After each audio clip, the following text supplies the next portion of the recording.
किसी ने कहा बिना कलश के प्राण प्रतिष्ठा कैसे होगी।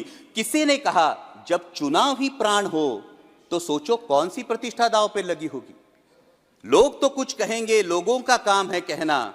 आप जन की बात मत सुनना, सिर्फ मन की बात करना।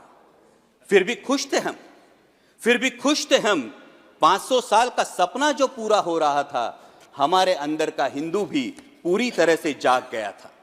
तो चल पड़े अयोध्या की ओर, राम लल्ला की दर्शन की आस लगाए। चल पड़े अयोध्या की ओर, राम लल्ला के दर्शन की आस लगाए। जो सामने नजारा देखा वो देखकर दंग रह गए। वो 3 मंजिलें, 400 खंबे, 32 सीढ़ियां, जय श्री राम का नारा लगाते हुए हम सीढ़ियां चढ़ने लगे। राम लल्ला से क्या गुहार लगाए ये सोचने लगे। पहली सीढ़ी पर याद आई महंगाई, पहली सीढ़ी पर याद आई महंगाई। दूसरी पर देश में बढ़ती बेरोजगारी, तीसरी पर पत्रकारिता की चरण चुंबकता, चौथी पर सेंट्रल एजेंसीज की संदिग्ध भूमिका।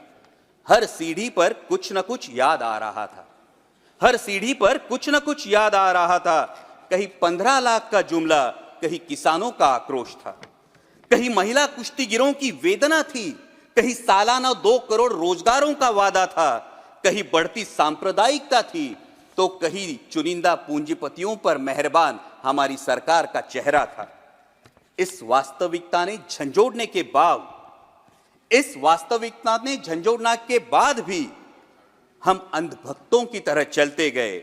होश तो तब संभाला जब राम लल्ला के दर्शन हुए। हमें नतमस्तक देख राम लल्ला मुस्कुराते हुए बोले, हमें नतमस्तक देख राम लल्ला मुस्कुराते हुए बोले, मैं कल भी था, आज भी हूं, कल भी रहूंगा। जितना इस मंदिर में हूं उतना ही तुम्हारे मन में रहूंगा। लेकिन याद रखना हमेशा मैंने त्रेता युग में रामराज जलाया था, तुम कलियुग में जीते हो जहां संविधान ने गणराज जलाया है। धर्म समाज का किनारा जरूर है, लेकिन देश एक बहती धारा है। किनारे को धारा के बीच में लाया तो प्रवाह अड़ जाता है, प्रगति के पथ से हट जाता है। इसलिए धर्म का ठेकेदार नहीं, पहरेदार बनना चाहिए। तुम रहो न रहो, वो रहे न रहे, ये देश रहना चाहिए। देश का संविधान रहना चाहिए, देश का लोकतंत्र रहना चाहिए, ये देश रहना चाहिए।